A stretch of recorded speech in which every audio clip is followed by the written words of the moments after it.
प्रिय विद्यार्थियों नमस्कार। मैं हूं प्राध्यापक शांतिलाल विश्नोई और आप देख रहे हैं आपका अपना पसंदीदा YouTube channel SLB Hindi tricky. आज हम इस चैनल पर पढ़ेंगे हिंदी अनिवार्य की पाठ्य पुस्तक संवाद सेतु का अध्याय नंबर 4 जो अपने पाठ्यक्रम में रखा गया है। संशोधित पाठ्यक्रम में इस अध्याय को रखा गया है जिसका शीर्षक है विविध प्रकार के लेखन। तो विविध प्रकार के लेखन के कौन कौन से प्रकार हैं और उनकी क्या क्या विशेषताएं हैं उनके बारे में हम अलग अलग यहाँ पे पढ़ेंगे। तो इस पाठ को शुरू करने से पहले मैं आपसे यही कहना चाहूँगा कि इस वीडियो के लिंक को आप अधिक से अधिक विद्यार्थियों तक शेयर करें ताकि वो अपने बोर्ड की तैयारी अच्छी तरीके से कर सके। तो सबसे पहले हम पढ़ेंगे विविध प्रकार के लेखन हैं, इनका उद्देश्य क्या है। तो उद्देश्य के अंतर्गत देखिए, इस अध्याय का उद्देश्य जनसंचार माध्यमों के विविध प्रकार के लेखन से अवगत कराना है कि जनसंचार के माध्यम हैं वो कौन कौन से होते हैं, जिसमें समाचार पत्र पत्रिकाओं के लिए समाचारों के अलावा फीचर लेखन का भी महत्वपूर्ण कार्य है। विविध ज्वलंत यानी चर्चित विषयों पर वैचारिक मंथन के लिए पाठकों के समक्ष एक विचार के रूप में प्रस्तुत संपादकीय लेखन है, उसके बारे में भी हम पढ़ेंगे। समाचार पत्र में प्रकाशित किसी अंश या समाचार को लेकर किसी पाठक की ओर से व्यक्त की गई प्रतिक्रिया तथा किसी विषय विशेष के प्रति पाठकों के ध्यानाकर्षण हेतु लिखा गया संपादक के नाम पत्र की भी लेखन विधा से इस पाठ में परिचय कराएंगे। हालांकि लेखन के और भी कई स्वरूप है, लेकिन उनमें से कुछ आवश्यक घटकों के बारे में आधारभूत जानकारी देना इस पाठ का लक्ष्य है। अब अपन इसके ऊपर देखते हैं कि समाचार लेखन के विविध प्रकार कौन से हैं। इसके अंतर्गत पहला ही प्रकार है फीचर लेखन। फीचर क्या है? फीचर लेखन अर्थात शब्दों का चित्रांकन यानी शब्दों के माध्यम से चित्र उभारना यानी शब्द चित्र। तो ये फीचर लेखन का अर्थ है, शाब्दिक अर्थ, कि शब्दों के माध्यम से ऐसा चित्रांकन करना कि शब्द चित्र के माध्यम से ही हमें उस बात की जानकारी मिल जाए। भाव और भाषा के मिश्रित लेखन प्रस्तुति को शैली कहते हैं। जब भाव और भाषा का मिश्रण होता है तो उसे अपन कहते हैं शैली या तरीका। यदि यह शैली मानवीय भावनाओं और उनकी अभिरुचि के अनुरूप मनोरंजक ढंग से प्रस्तुत की जाए तो उसे हम फीचर कह सकते हैं। यानी मानवीय भावना और मनुष्य की अभिरुचि, इनको प्रस्तुत तो करना ही है, लेकिन यदि उसको मनोरंजक ढंग से प्रस्तुत की जाए तो इसे अपन कहेंगे फीचर। एक सर्वमान्य परिभाषा के अनुसार परिभाषा यह हो सकती है कि रोचक विषय का मनोरम, और विषय कैसा होना चाहिए? रोचक रोचक विषय का मनोरम और विशद यानी विस्तार से प्रस्तुतिकरण ही फीचर है। बहुत ही महत्वपूर्ण परिभाषा है। फीचर की परिभाषा क्या है? तो रोचक विषय का मनोरम और विशद प्रस्तुतिकरण ही फीचर है। इसमें दैनिक समाचार, सामयिक विषय यानी समसामयिक तुरंत की घटना के विषय और बहुसंख्यक पाठकों की रुचि वाले विषय की चर्चा होती है। फीचर का लक्ष्य क्या है? यदि प्रश्न बन जाए कि एक फीचर का क्या लक्ष्य होता है, तो इसका लक्ष्य होता है पाठकों का मनोरंजन करना, उन्हें सूचना देना और जानकारी को जन उपयोगी ढंग से प्रस्तुत करना। ये फीचर का लक्ष्य है। अब इस ऊपर के अंतरे का प्रश्न इस प्रकार बनता है कि फीचर को परिभाषित करते हुए फीचर लेखन के उद्देश्य को स्पष्ट करें। तो ये हमने ऊपर पढ़ा कि फीचर किसे कहते हैं और उसका लक्ष्य क्या, ये हमने यहाँ पे पढ़ा। तो ये बढ़िया प्रश्न बन रहा है कि फीचर को परिभाषित करते हुए फीचर लेखन के उद्देश्य को स्पष्ट करें। तो मुझे यकीन है कि आप इसका उत्तर आसानी से लिख पाएंगे। अब अपने विस्तार से पढ़ते हैं कि फीचर लेखन क्या होता है, इसमें किस बात की जानकारी दी जाती है। तो इस अंतरे के अंतर्गत देखिए, फीचर लेखक घटना या विषय की जानकारी के अतिरिक्त, वह घटना और विषय की जानकारी तो देता ही है, इसके अतिरिक्त अपनी प्रतिक्रिया और विचारों से भी पाठक को अवगत कराता है तथा इस तरह पाठक की कल्पना शक्ति और उसकी मन स्थिति को भी वह प्रभावित करता है। कौन? फीचर लेखक। फीचर में कथा तत्व की प्रधानता होती है, बहुत मुख्य बात है। यानी उसके लेखन या प्रस्तुति में सरलता और प्रवाह दोनों होते हैं। सामान्य शब्दों में कहें तो समाचार का काम तथ्य और विचार देकर खत्म हो जाता है। एक समाचार है, उसका काम तथ्य यानी घटना के बारे में बताना और विचार देना, इतना कहकर खत्म हो जाता है। जबकि फीचर का काम इससे आगे का भी होता है। वह तथ्य और विचार तो देता ही है, साथ ही साथ क्या करता है, ये समाचार की पृष्ठभूमि का खुलासा करते हैं, विषय या घटना के जन्म और विकास का विवरण देते हैं। फीचर का महत्व इस बात में है कि यह कब, क्यों, कैसे, कहाँ और किसको स्पष्ट करने वाले समाचार से आगे जाकर तथ्य, कल्पना और विचार की संतुलित प्रस्तुति के जरिए अपना एक विशेष प्रभाव छोड़ता है। यह विषय या घटना का पूरा खुलासा तो करते ही हैं और कुछ पाठकों को सोचने के लिए भी मजबूर करते हैं, उन्हें विवश करते हैं। तो इस अंतरे से बढ़िया प्रश्न यह बन रहा है जो हमने ऊपर दे रखा है कि समाचार और फीचर में क्या अंतर है। एक समाचार और फीचर में क्या अंतर है, तो हमने पढ़ा कि समाचार का काम तथ्य और विचार देकर खत्म हो जाता है, लेकिन फीचर का काम इससे आगे भी होता है। यह पाठक को सोचने के लिए विवश करता है, यह संपूर्ण उस घटना का उल्लेख करता है, वह उसके कारणों की तह में जाता है, घटना के जन्म के बारे में बताता है, उसके विकास के बारे में बताता है, तो वो होता है फीचर। मतलब एक सामान्य समाचार का कलात्मक, मनोरंजक और विशद वर्ण है, वो फीचर होता है। अब फीचर के प्रकार कौन कौन से हैं? फीचर के प्रकार, फीचर पत्रकारिता की एक बहुत ही विस्तृत विधा है, बहुत बड़ी विधा है। विषयों की विविधता यानी अनेकता और विस्तार को देखते हुए फीचर के निम्नलिखित भेद किए जा सकते हैं। सबसे पहला है समाचार फीचर। ऐसे फीचर जिनका संबंध सीधे ही किसी समाचार से होता है उसे समाचार फीचर कहा जा सकता है, जिसे नाम से ही विदित है। आज अधिसंख्यक फीचर समाचार पर आधारित होते हैं। इसमें लेखक उसकी प्रस्तावना में ही मूल समस्या का उल्लेख कलात्मक और कथात्मक ढंग से प्रारंभ करता है। दैनिक समाचार पत्रों के साथ साथ पत्रिकाओं के लिए भी इस तरीके के फीचर आज की जरूरत बन चुके हैं। अब दूसरा इसका भेद है, वो है मानवीय रुचिपरक फीचर, यानी मनुष्य की रुचि से संबंधित। तो वो कौन से हैं? ऐसा माना जाता है कि मानवीय जो रुचियां हैं वो एक समान नहीं होती। एक मनुष्य की रुचि अलग है, दूसरे की अलग हो सकती है। सामूहिक रूप किसी समुदाय या समाज की सामान्यतः रुचियों और व्यवहार में समानता के कतिपय बिंदु निर्धारित कर लिए जाते हैं। इन्हीं को आधार मानकर मानवीय रुचियों के विभिन्न पहलुओं पर लिखे गए फीचर मानवीय रुचिपरक फीचर कहलाते हैं। मतलब एक मनुष्य की रुचि के आधार पर ये नहीं लिखे जाते, ये किसी समुदाय या समाज की रुचि के आधार पर लिखे जाते हैं। तीसरा इसका भेद है व्याख्यात्मक फीचर। कभी कभी समाचार पत्रों के लिए प्रेषित समाचार ऐसे भी होते हैं जिनमें घटना अर्थात तथ्यों की व्याख्या आवश्यक महसूस होती है। मतलब संक्षिप्त रूप में लिखी हुई वह बात पाठकों को समझ में नहीं आती है, तब उनका विश्लेषण किया जाता है व्याख्या के तौर पर, ताकि पाठक आसानी से समझ सके। तो ये कौन से होते हैं? सामाजिक, राजनीतिक, आर्थिक और धार्मिक स्थितियों की तथा विविध समस्याओं की भावनात्मक दृष्टि से विवेचना करते हैं। ऐसे फीचर व्याख्यात्मक फीचर कहलाते हैं। अब इसकी अगली श्रेणी है ऐतिहासिक। जैसा नाम से ही पता है, इतिहास के बारे में जानने की अभिरुचि मानव स्वभाव में है। हम सब जानते हैं कि इतिहास में क्या हुआ और ये जानने की हमारी चेष्टा होती है, हमारी जिज्ञासा होती है। इसी जिज्ञासा वृत्ति और स्वाभाविक अभिरुचि के लिए तथ्य पर आधारित कथात्मक प्रस्तुतिकरण ऐतिहासिक फीचर की श्रेणी में आते हैं। अब है विज्ञान फीचर। ये एक विशेष क्षेत्र है।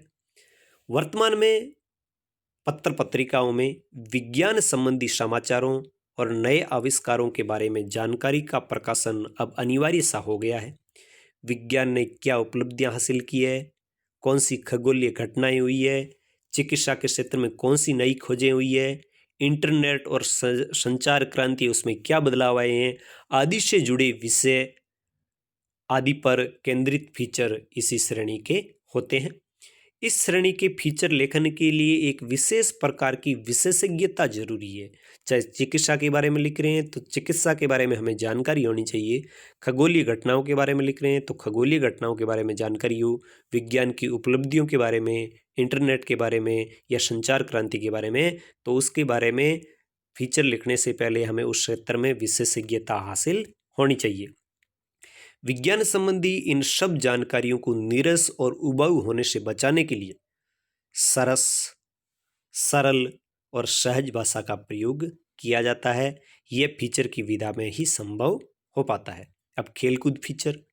समाचार पत्रों में खेल के पृष्ठ युवा पीढ़ी के लिए काफी रुचिकर होते हैं। क्रीड़ा समीक्षक श्री विनोद श्रीवास्तव का कथन है कि खेलकूद का समाचार पत्रों में एक ही पृष्ठ होना, खेलकूद का पृष्ठ ही इस बात का प्रमाण है कि दिनचर्या का यह पक्ष समाचार पत्रों के लिए महत्वपूर्ण है। किसी राष्ट्रीय पर्व या स्थिति विशेष में भले ही पाठक की दृष्टि संबंधित समाचारों की ओर अधिक हो, किंतु खेलकूद के प्रति रुचि व्यापक है। चाहे वह पाठक खिलाड़ी हो या नहीं हो, फिर भी वह खेल पृष्ठ है उसको जरूर देखता है। अतः समाचारों से अलग खेल संबंधी जानकारी को भी फीचर के स्वरूप के तौर पर प्रस्तुत किया जाता है। अब है पर्वोत्सवी फीचर। भारत विविधताओं का देश है जिसमें विविध परंपराओं का समावेश है या अनेक प्रकार के पर्व मनाए जाते हैं। तो पर्वोत्सवी यानी पर्व और उत्सव, समय समय पर समाज और लोक जीवन में अनेक पर्वों और उत्सवों का आयोजन किया जाता है। कई उत्सव राष्ट्रीय स्तर पर मनाए जाते हैं, अनेक ऐसे होते हैं जो क्षेत्रीय होते हैं, किंतु प्रत्येक उत्सव का अपना एक महत्व है और उसकी पृष्ठभूमि में कोई न कोई कथा या इतिहास जरूर जुड़ा होता है। इन्हीं सब को वर्तमान के साथ जोड़कर प्रासंगिक बनाने का कार्य भी फीचर में सहज रूप से किया जा सकता है। अब है विशेष घटनाओं पर आधारित फीचर। युद्ध, बाढ़, बम विस्फोट, हवाई दुर्घटना आदि पर आधारित फीचर किसी भी समाचार को विशिष्ट बना देते हैं।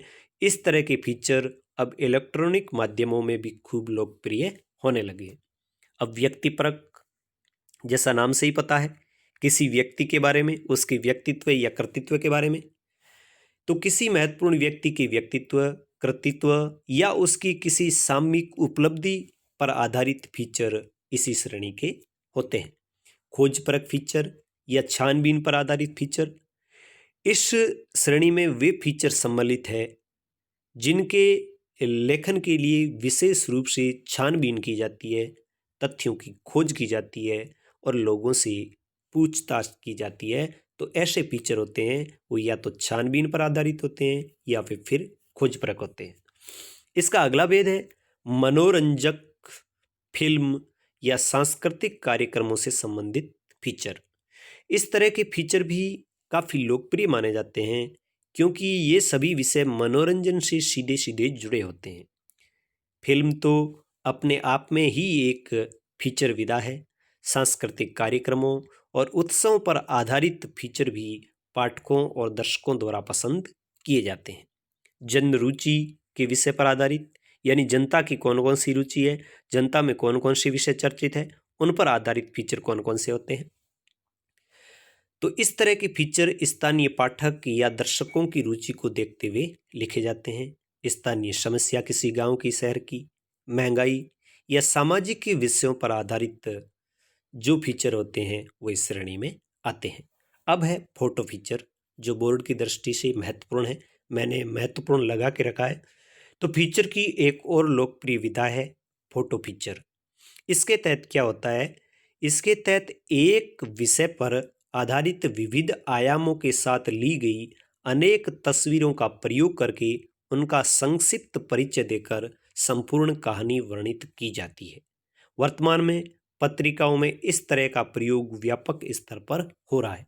तो इसमें क्या होता है कि एक ही विषय पर आधारित विभिन्न प्रकार के आयामों के द्वारा ली गई कुछ तस्वीरें सामने पेश करके उनके बारे में संक्षिप्त जानकारी दी जाती है, इसलिए इनको कहा जाता है फोटो फीचर। अब इसके आगे का भेद है इलेक्ट्रॉनिक माध्यमों के फीचर। तो वो तो हुआ मुद्रित यानी प्रिंट मीडिया के लिए। अब है इलेक्ट्रॉनिक मीडिया। रेडियो और टेलीविज़न समाचारों में भी अब खूब फीचर का इस्तेमाल हो रहा है। रेडियो रूपक यानी रेडियो पर दिखाने जाने वाले नाटक, उनको हम सुन सकते हैं लेकिन फोटो देख नहीं सकते। तो रेडियो रूपक तो पहले से ही काफ़ी लोकप्रिय थे, लेकिन अब टेलीविज़न समाचार चैनल भी फीचर का उपयोग करने लग गए हैं, जिसमें क्या होता है, घटना को हम देख भी सकते हैं और सुन भी सकते हैं। डिस्कवरी और नेशनल ज्योग्राफिक्स जैसे चैनलों के फीचर तो किसी भी दर्शक को बांध देते हैं। विषय वस्तु पर आधारित वर्गीकरण के अलावा भी अनेक फीचर इस श्रेणियों में आते हैं। वर्तमान में ग्राफिक्स आधारित फीचर भी काफ़ी लोकप्रिय हो रहे हैं। हास्य और व्यंग्य चित्रों पर आधारित रूपक भी अलग स्वरूप है। तिथियों पर आधारित रूपक भी कम महत्वपूर्ण नहीं होते। प्रसिद्ध व्यक्तियों के जन्मदिन, जयंती और प्रमुख राष्ट्रीय और धार्मिक पर्व आदि पर लिखे जाने वाले फीचर भी इस श्रेणी के होते हैं। अब पढ़ते हैं फीचर की रचना और लेखन। फीचर लेखन के लिए हमें किन किन बातों का ध्यान रखना चाहिए, या एक फीचर की क्या क्या विशेषताएं होती है, एक फीचर के कौन कौन से तत्व होते हैं या कौन कौन से गुण होते हैं।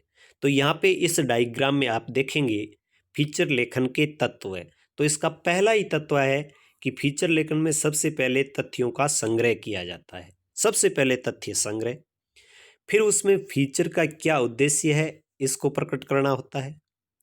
उद्देश्य के बाद उस फीचर की प्रस्तुति होती है। प्रस्तुति के बाद, प्रस्तुतिकरण के बाद उसका शीर्षक या आमुख क्या है उस फीचर का, वह रखा जाता है।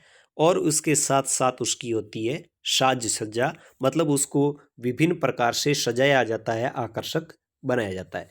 तो एक फीचर के क्या गुण है, ये भी यहाँ पे प्रश्न आपके लिए मैंने बनाया है कि एक सफल एवं प्रभावी फीचर के क्या गुण हैं।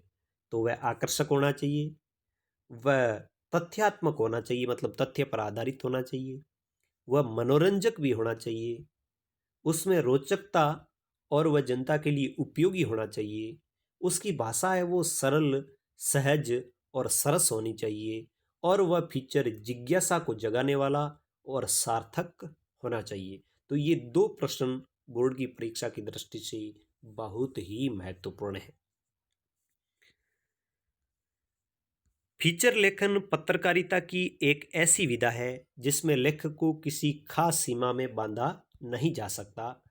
फीचर रचना का मुख्य नियम यह है कि फीचर आकर्षक, तथ्यात्मक और मनोरंजक होना चाहिए। ये इसका नियम है। मोटे तौर पर फीचर लेखन में 5 बातों का मुख्य रूप से ध्यान रखना चाहिए। तो आपके लिए प्रश्न ये बनाया है कि फीचर लिखते समय किन किन बातों का ध्यान रखना आवश्यक है। तो वे कौन सी 5 मुख्य बातें जिसका एक फीचर लेखक को ध्यान रखना बहुत जरूरी है। तो सबसे पहली बात है तथ्यों का संग्रह। तो फीचर लेखन में सबसे पहले वे क्या करें, तथ्यों का संग्रह करें। जिस विषय या घटना पर फीचर लिखा जाता है उससे जुड़े तथ्यों को एकत्रित करना सबसे महत्वपूर्ण काम है। जितनी अधिक जानकारी होगी फीचर उतना ही उपयोगी और रोचक होगा। तथ्यों के संग्रह में इस बात का भी खास ध्यान रखा जाना चाहिए कि तथ्य मूल स्रोत से जुटाए जाए और वह एकदम सही हो। तो यह इसका पहला ही नियम है, पहला ही तत्व है। दूसरा तत्व कहता है फीचर का उद्देश्य। फीचर लेखन का दूसरा महत्वपूर्ण बिंदु फीचर लेखन का उद्देश्य को निर्धारण करना। किसी घटना या विषय पर लिखे जाने वाले फीचर का उद्देश्य तय किए बिना फीचर लेखन स्पष्ट नहीं हो सकता। मतलब पाठकों के सामने यह बात स्पष्ट हो जानी चाहिए कि इस फीचर लेखन का उद्देश्य क्या है। तीसरी विशेषता है या तीसरा तत्व है प्रस्तुतिकरण। फीचर लेखन का यह अत्यंत महत्वपूर्ण पक्ष है। फीचर लेखन में इस बात का खास ध्यान रखा जाना चाहिए कि फीचर मनोरंजक हो, उसे सरल भाषा में सहज ढंग से प्रस्तुत किया जाए ताकि कोई भी पाठक उसे आसानी से समझ सके। इसका चौथा तत्व है या आवश्यक बात है वो है शीर्षक या आमुख। किसी अच्छे समाचार की तरह ही अच्छे फीचर का शीर्षक और आमुख उपयुक्त ढंग से लिखा जाना चाहिए। अच्छे फीचर की विशेषता यह होनी चाहिए कि वह पाठक को आकृष्ट भी कर सकें और पाठक में विषय के प्रति जिज्ञासा भी पैदा करे और वह शीर्षक सार्थक भी हो। इसका पांचवा तत्व है या पांचवी महत्वपूर्ण बात है वो है साज सज्जा। लेखन तब तक पूरा नहीं होता जब तक उसकी पर्याप्त साज सज्जा की तैयारी पूरी नहीं हो जाए। फीचर के साथ इस्तेमाल होने वाले चित्रों, रेखा चित्रों और ग्राफिक्स का चयन भी फीचर रचना का एक जरूरी पहलू है। तो साज सज्जा किसके द्वारा होती है? फीचर की चित्र के द्वारा, रेखा चित्र के द्वारा या ग्राफिक्स के द्वारा। तो ये यहाँ पर बहुत ही महत्वपूर्ण प्रश्न बन रहा था कि एक फीचर के प्रमुख तत्व कौन कौन से हैं या फीचर लिखते समय हमें किन किन बातों का ध्यान रखना चाहिए। यह बोर्ड की दृष्टि से बहुत ही महत्वपूर्ण प्रश्न है। आगे है फीचर और लेख में अंतर। फीचर और लेख में क्या अंतर है? तो यह भी बहुत ही महत्वपूर्ण प्रश्न है जिसका मैंने यहाँ उल्लेख किया है कि फीचर और लेख में क्या अंतर है। पत्रकारिता में समाचारों के बाद लेख और फीचर का स्थान है, यानी समाचार भी प्रकाशित होते हैं, लेख भी प्रकाशित होते हैं और फीचर भी प्रकाशित होते हैं। लेख और फीचर दोनों ही समान रूप से महत्वपूर्ण हैं, लेकिन दोनों का प्रभाव अलग अलग होता है। क्या होता है? फीचर पाठकों की रुचि के अनुरूप किसी घटना या विषय की तथ्यपूर्ण रोचक प्रस्तुति है। कौन? फीचर। और गहन अध्ययन पर आधारित गंभीर प्रमाणित लेखन लेख की श्रेणी में आता है। तो प्रिय विद्यार्थियों, यहाँ पे अंतर आप स्पष्ट कर लें कि फीचर होता है वो पाठकों की रुचि के अनुरूप होता है, किसी घटना या विषय की तथ्यपूर्ण और रोचक प्रस्तुति होती है, जबकि लेख क्या है? लेख गहन अध्ययन पर आधारित गंभीर और प्रामाणिक लेखन होता है, जो लेख की श्रेणी में आता है। फीचर दिल को प्रभावित करता है, जबकि लेख है वो दिमाग को प्रभावित करता है। मतलब वह गंभीर चिंतन पर आधारित होता है और विस्तृत होता है। फीचर एक प्रकार का गद्य गीत है, जबकि लेख गंभीर और उच्च स्तर की बहुआयामी गद्य रचना है। फीचर किसी घटना या विषय के कुछ आयामों को छूता है, जबकि लेख उस घटना के हर पहलू को स्पर्श करता है या उसके हर पहलू को प्रस्तुत करता है। तो फीचर और लेख में यदि हम यह बताएं तो फीचर है वो संक्षिप्त है, फीचर है वो संक्षिप्त है, जबकि लेख है वो विस्तृत है। अब पत्रकार पीडी टंडन के अनुसार भी एक परिभाषा है, उसके माध्यम से आप भी इन दोनों का अंतर समझ सकते हैं। उन्होंने क्या कहा है? किताबें पढ़कर आंकड़े जमा करके लेख लिखा जा सकता है, लेकिन फीचर लिखने के लिए लेखक को अपनी आंख, कान, भाव, अनुभूतियों, मनोवेगों और अन्वेषण का सहारा भी लेना पड़ता है। मतलब लेख है वो किताबें पढ़कर आंकड़े जमा करके लिखा जा सकता है, लेकिन ऐसा फीचर में नहीं होता है। लेख लंबा, गंभीर, हर व्यक्ति की रुचि के अनुकूल न होते हुए भी प्रशंसनीय हो सकता है, लेकिन ये बातें फीचर के लिए जानलेवा है।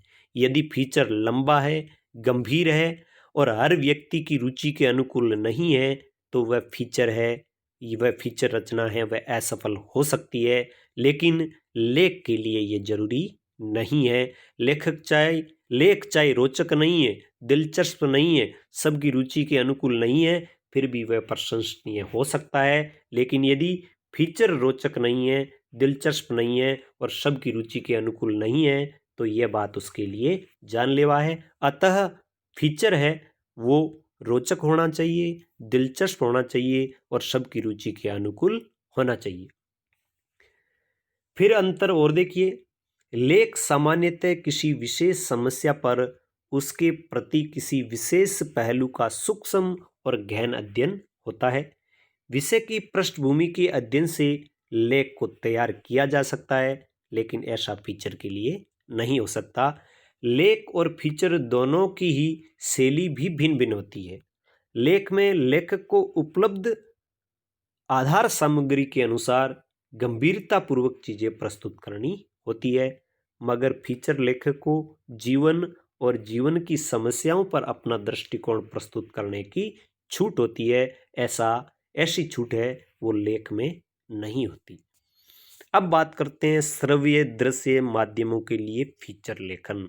श्रव्य दृश्य मतलब रेडियो और टेलीविजन। रेडियो में हम सुन सकते हैं लेकिन देख नहीं सकते, टेलीविजन में हम सुन भी सकते हैं और देख भी सकते हैं।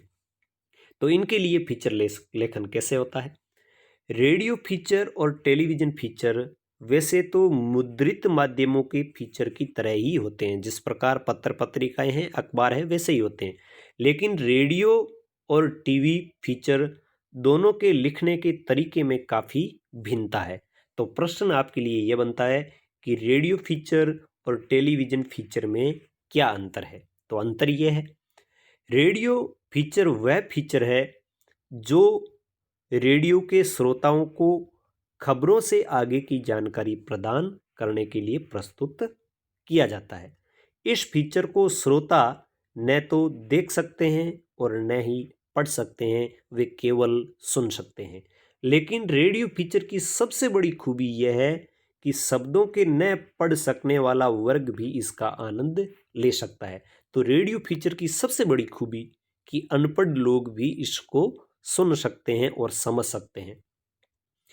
पत्र पत्रिकाओं के फीचर की भांति रेडियो रूपक में भी कल्पनाशीलता, तथ्य, घटना अथवा विषय का विवरण, विवेचन, लोगों के विचार, प्रतिक्रियाएं और रोचकता तो होती ही है। इसके अतिरिक्त इसमें संगीत और ध्वनियों का अतिरिक्त समावेश भी होता है। किसमें? रेडियो फीचर में। अब टेलीविजन फीचर क्या है? टेलीविजन फीचर सबसे महत्वपूर्ण है क्योंकि इसकी सबसे बड़ी खूबी यह है कि इसमें शब्द भी होते हैं और चित्र भी होते हैं। तो अनपढ़ लोग हैं वो सुन भी सकते हैं और वो देख भी सकते हैं। तो शब्द भी होते हैं, चित्र भी होते हैं, संगीत भी होता है और ध्वनियाँ भी होती है। इसलिए इनमें सजीवता, गति और दृश्यात्मकता होती है और ये इसे हर फीचर की विधा से अलग करते हैं और इसको विशिष्ट बनाते हैं। टेलीविजन फीचर दर्शक को इसलिए भी बांध कर रखता है कि दर्शक देखकर, सुनकर और स्वयं महसूस करके इसका आनंद ले सकता है। अब इससे आगे नया लेखन का प्रकार संपादकीय लेखन। कई बार प्रश्न पूछ लिया जाता है कि संपादकीय लेखन क्या है और संपादक के नाम पत्र यह लेखन क्या है। तो किसी भी समाचार पत्र के लिए संपादकीय पृष्ठ इतना महत्वपूर्ण होता है कि उसकी सामान्यतः उपेक्षा नहीं की जा सकती। तो हर समाचार पत्र में एक पृष्ठ होता है संपादकीय पृष्ठ। दैनिक जीवन के अनेक ऐसे मुद्दे होते हैं जिन्हें आम पाठक के लिए समझ पाना मुश्किल होता है और कई बार उन्हें समाचार के रूप में प्रस्तुत करना भी मुश्किल हो जाता है। ऐसी स्थिति में समाचार पत्र के संपादक के लिए आवश्यक हो जाता है कि वह समस्या या उस मुद्दे को विस्तार से समझाने का प्रयत्न करें। ऐसे लेख प्राय गंभीर चिंतन और मुद्दे पर अपना रुख दर्शाने का प्रयास करते हैं। समाचार पत्र के बीच के पन्नों पर संपादकीय लिखा जाता है। तो यह प्रश्न बहुत महत्वपूर्ण है एक पंक्ति का कि समाचार पत्रों में संपादकीय लेख कहाँ लिखा जाता है? तो समाचार पत्रों के बीच के पृष्ठों पर।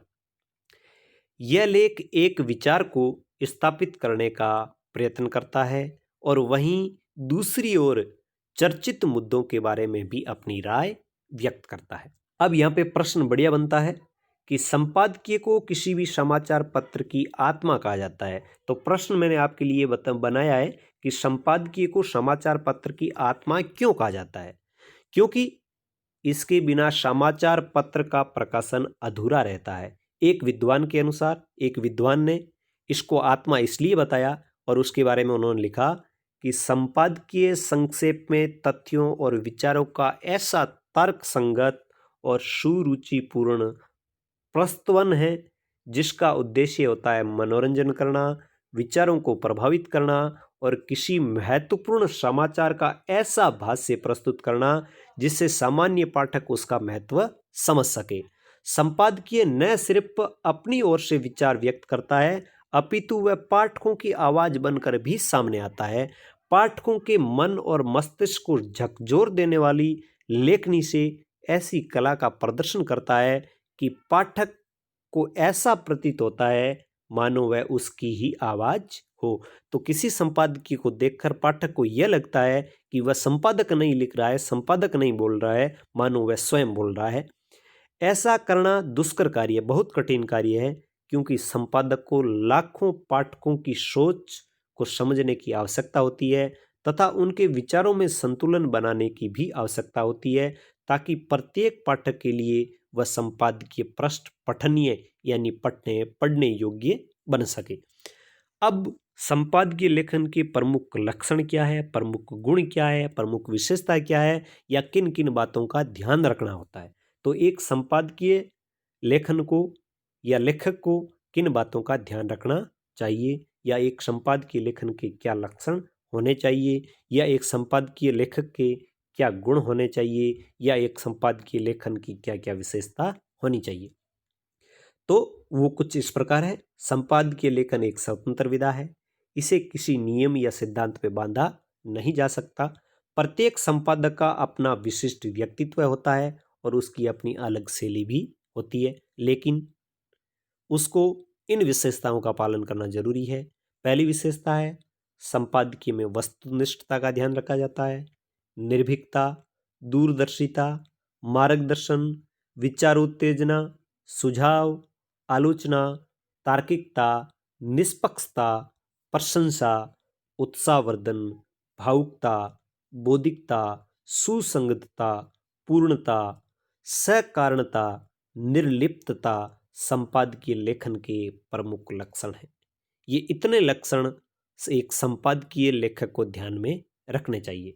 पत्रकारिता के पुरोधा, पुलित्जर पुरस्कार भी पत्रकारिता में दिया जाता है।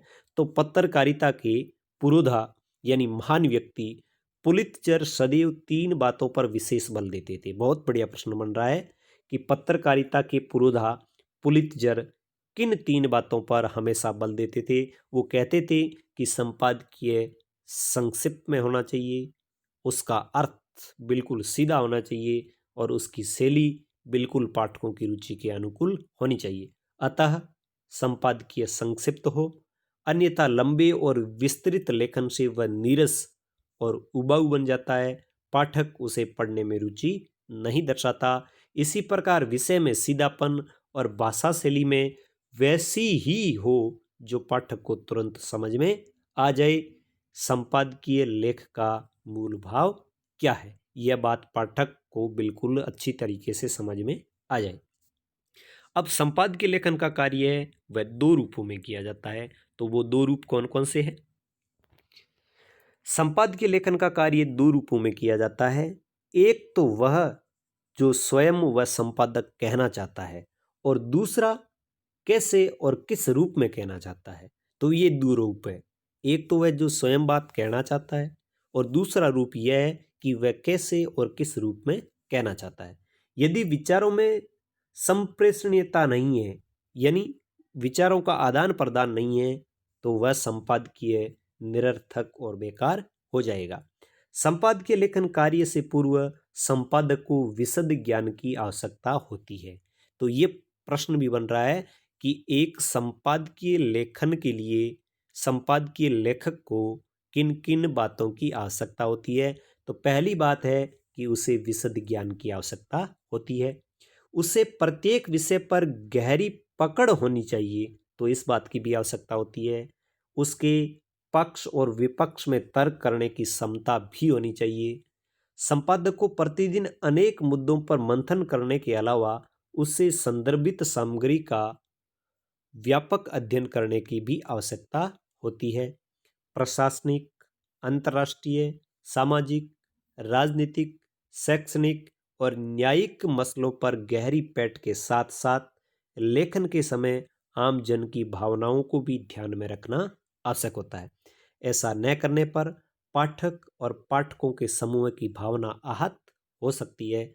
यदि वह संपादकीय लेखक भारत के बजट पर लिख रहा है तो बजट पर लिखने से पूर्व आर्थिक स्थिति और उसके अर्थशास्त्र का ज्ञान होना भी जरूरी है।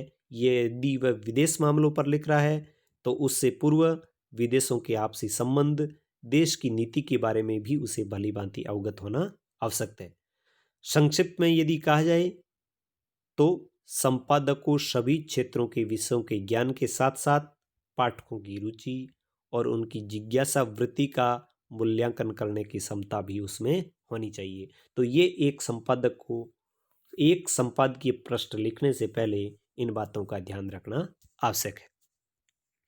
अब संपादकीय लेखन को भी दो भागों में सूचनात्मक और बहस के रूप में विभाजित किया जाता है। मतलब कुछ ऐसे संपादकीय होते हैं जिनका काम होता है सूचना देना, सूचना देने के बाद उनका काम समाप्त हो जाता है। लेकिन कुछ संपादकीय ऐसे होते हैं जो बहस पर आधारित होते हैं।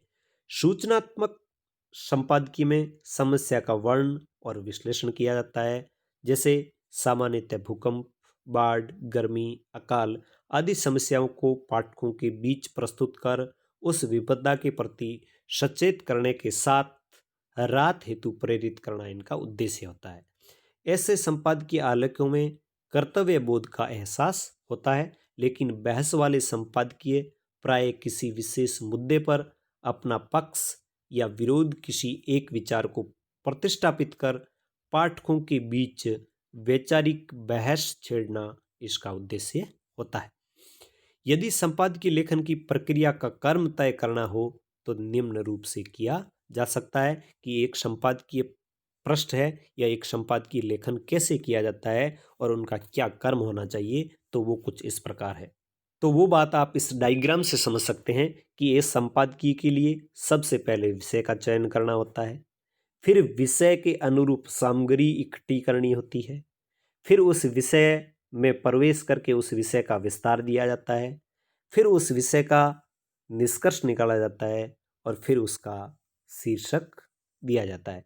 मतलब ये कुछ विशेष बातें हैं जिनका एक संपादकीय को ध्यान रखना आवश्यक होता है। मतलब विषय का चयन, विषय अनुकूल सामग्री का संकलन, विषय प्रवेश का विस्तार, विषय का निष्कर्ष और उसका शीर्षक देने के उपरांत एक संपादकीय लेखन की शुरुआत होती है। तो जैसे सबसे पहले है विषय का चयन। संपादकीय लेखन के लिए सबसे पहले विषय का चयन करना अत्यावश्यक होता है। विषय चुनने में सामयिकता पहली कसौटी है। मतलब संपादकीय है वो लेटेस्ट होना चाहिए। कहने का मतलब यह है कि ज्वलंत और ताजा मुद्दों पर ही संपादकीय लेखन किया जा सकता है। अतः ऐसे विषय का चयन करना चाहिए जो समय के अनुसार महत्वपूर्ण और रुचिकर हो। विषय चयन में उस दिन की समस्त घटनाओं पर दृष्टिपात करने के उपरांत उस विषय पर अपना मत निर्धारित किया जाता है। संपादकीय लेखन के विषय चयन में प्रादेशिक, राष्ट्रीय और अंतर्राष्ट्रीय मुद्दे हो सकते हैं। विषय चयन में समाचार पत्र के प्रकाशन स्थल और प्रसार क्षेत्र के अलावा पाठकों को भी दृष्टि में रखा जा सकता है। अब है विषयानुरूप सामग्री का संकलन। जैसा विषय चयन किया है उसी के अनुरूप सामग्री इकट्ठी होनी चाहिए। विषय निर्धारण के उपरांत आवश्यकता होती है सामग्री के संकलन की। यद्यपि संपादक से अपेक्षा की जाती है कि वह दैनंदिन घटनाओं पर अपनी पैनी नजर रखते हैं, प्रतिदिन घटने वाली घटनाओं पर अपनी नजर रखते हैं, ताकि किसी भी प्रकार की प्रगति से वह अछूता नहीं रह जाए। अन्यथा संपादकीय लेखन में उसकी अज्ञानता प्रकट होने का खतरा रहता है। इसके उपरांत भी पुस्तकालय में रखे संदर्भ ग्रंथ, समाचार पत्रों की जो कतरने हैं या इंटरनेट पर उपलब्ध साहित्य का संकलन करके या उसका अवलोकन करने के उपरांत संपादक अपनी लेखन प्रक्रिया प्रारंभ करता है। इसका तीसरा तत्व है विषय प्रवेश एवं विस्तार। संपादकीय लेखन का प्रारंभ का हिस्सा ही विषय प्रवेश को दर्शाता है। इसमें विषय की समस्या की ओर ध्यान आकर्षित किया जाता है तथा सुसंगत रूप से उसका प्रस्तुतिकरण किया जाता है ताकि उसकी पठनीयता बनाई रखी जा सके। विस्तार करते समय विषय को भली भांति समझा देने के बाद अपने विचारों और तर्कों का प्रस्तुतिकरण करता है, ताकि पाठक भी विषय पर अपनी राय के साथ तर्क करने लगे। अच्छे संपादक के लिए यह आवश्यक है कि अपने विचारों के प्रतिपादन से वह पाठकों में एक आम सहमति बना सके, तो वह संपादक पाठकों में वैचारिक संघर्ष पैदा कर दे और वह नए चिंतन की ओर अग्रसित हो। इसका चौथा तत्व है विषय का निष्कर्ष। संपादकीय लेखन के अंतिम भाग में संपादक अपनी ओर से विषय, घटना या मुद्दे पर अपना विचार निष्कर्ष के रूप में प्रस्तुत करता है। निष्कर्ष पाठकों के मस्तिष्क को झकझोर देने वाला होता है। कई बार संपादक अपनी ओर से निष्कर्ष के साथ ही एक बहस को भी जन्म देता है, जो पाठकों के बीच बनी रहती है। अंतिम बात आती है शीर्षक। संपूर्ण लेखन के उपरांत पाठक को अपने लेख के शीर्षक का निर्धारण करना होता है। शीर्षक ही संपूर्ण लेखन की जान होता है, क्योंकि पाठक का ध्यान आकर्षित करने के लिए सर्वप्रथम शीर्षक ही कारगर साबित होता है। तो ये एक संपादक को सबसे महत्वपूर्ण बातें हैं जिनका ध्यान रखना आवश्यक होता है। अब लेखन की एक और विधा, संपादक के नाम पत्र। तो संपादक के नाम पत्र क्या है? समाचार पत्र में प्रकाशित समस्त सामग्री लाखों पाठकों के समक्ष प्रस्तुत होती है। यह आवश्यक नहीं कि समाचार पत्र में प्रकाशित प्रत्येक सामग्री के प्रति पाठक का विचार सकारात्मक हो सकता है वह उससे सहमत नहीं हो। कभी कभी वह किसी सामग्री विशेष से असंतुष्ट भी हो सकता है। कुशल पत्रकार पाठकों की मनोभावनाओं का आकलन करने के उपरांत ही प्रकाशन का कार्य करते हैं। फिर भी प्रत्येक पाठक की मन स्थिति का मूल्यांकन कर पाना उनके लिए बहुत कठिन कार्य होता है। ऐसी स्थिति में पाठक अपनी प्रतिक्रिया समाचार पत्र को अपने पत्र के माध्यम से भेजते हैं और इसे ही संपादक के नाम पत्र से संपादित या परिभाषित किया जाता है। कई बार अपन देखते हैं कि कुछ पाठक लोग होते हैं, वो एक कार्ड लेते हैं, एक कोई पत्र लेते हैं और उसमें अपनी कोई बात लिखकर या किसी अखबार के संपादक के नाम से लिखकर भेज देते हैं और वो फिर उनकी बात है वो अखबार में जगह पाती है। उसे हम कहते हैं संपादक के नाम पत्र। सामान्यतः यह संपादकीय पृष्ठ पर ही प्रकाशित होता है। संपादक के नाम पत्रों में शिकायती पत्र, संपादकीय दृष्टिकोण को लेकर मत व्यक्त करने वाले पत्र, सरकारी नीति को लेकर अभिप्राय व्यक्त करने वाले पत्र, राजनीतिक दलों के बारे में पाठकों के विचार या समाज में फैल रही कुरीतियों के संबंध में अथवा किसी विषय विशेष पर स्पष्टीकरण संबंधी पत्रों को इस श्रेणी में शामिल किया जाता है। कई बार इस प्रकार के संपादकीय पृष्ठों में किसी गांव या शहर में बिजली का बार बार जाना, मोहल्ले में गंदगी का होना, किसी भुगतान में देरी होना, स्थानांतरण में पक्षपात होना, पानी के वितरण की समस्या होना, मोहल्ले में समाज कंटकों के आतंक आदि समस्याओं को लेकर लिखे गए पत्रों के माध्यम से प्रशासन का ध्यान आकर्षित करने की भावना भी नीत होती है। इसी प्रकार किसी विषय या मुद्दे को लेकर संपादकीय दृष्टिकोण पर प्रतिक्रिया, सरकार की विभिन्न नीतियां जैसे आर्थिक, सामाजिक, विदेश, भूमि आवंटन, शिक्षा नीति आदि विषयों के अलावा राजनीतिक दलों के कार्यक्रम, आंदोलन, मांगों आदि पर प्रतिक्रिया या समाज में फैल रही कुरीतियों अथवा किसी विषय पर प्रकाशित समाचार या लेख पर स्पष्टीकरण आदि विषयों का समायोजन संपादक के नाम पत्र के तहत किया जाता है। अब संपादक के नाम पत्र लिखते समय किन किन बातों का ध्यान रखना चाहिए? संपादक के नाम पत्र लिखते समय विषय की उपयोगिता, जो भी हम लिख रहे हैं वह विषय जनता के लिए उपयोगी हो। प्रासंगिकता, मतलब वह विषय बिल्कुल सही हो, कल्पना पर आधारित नहीं हो और वह तुरंत के समय से संबंधित हो। इन बातों का ध्यान रखना बहुत ही महत्वपूर्ण है। जैसे ही संपादक को वह पत्र प्राप्त होता है तो प्राप्त पत्र की सामग्री की सामयिकता प्रकाशन के लिए चुने जाने में विशेष रूप से सहायक होती है। यदि वह संपादक के नाम पत्र जिस समय वह लिखा जाता है उस समय से संबंधित नहीं है तो वह समाचार पत्र में प्रकाशित नहीं होता।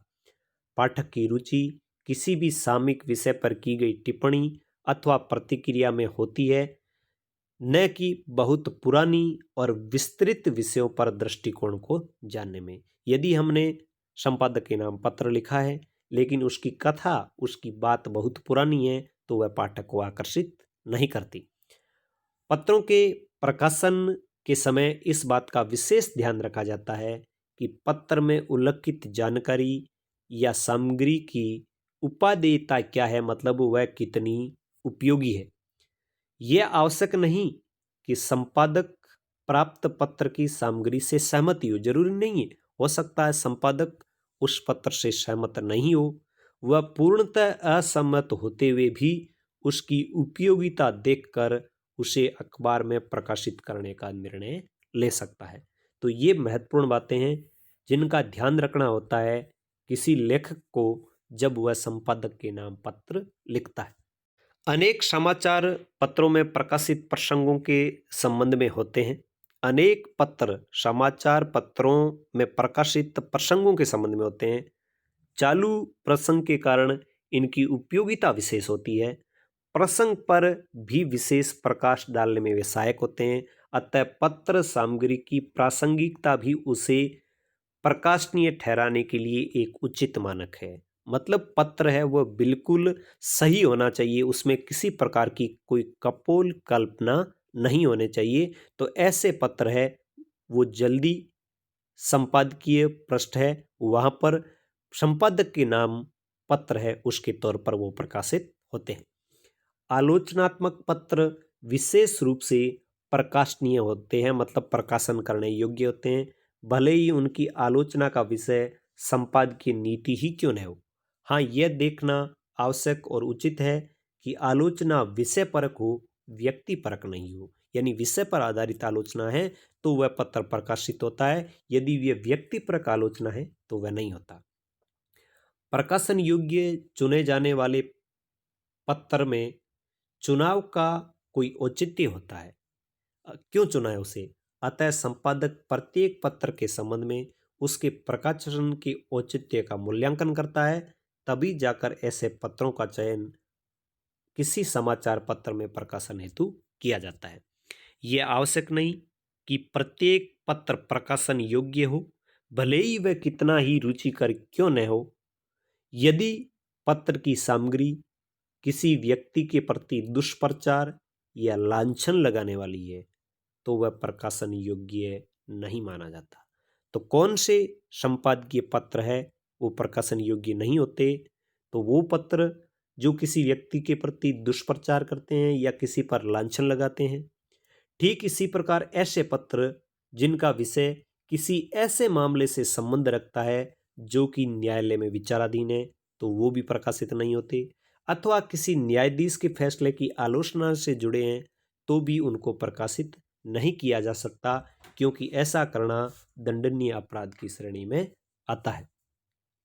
अब है फीचर को परिभाषित करते हुए एक सफल फीचर के आवश्यक गुण कौन कौन से हैं। तो सारांश के तौर पर यह प्रश्न भी बनता है कि फीचर की परिभाषा और फीचर के प्रमुख गुण।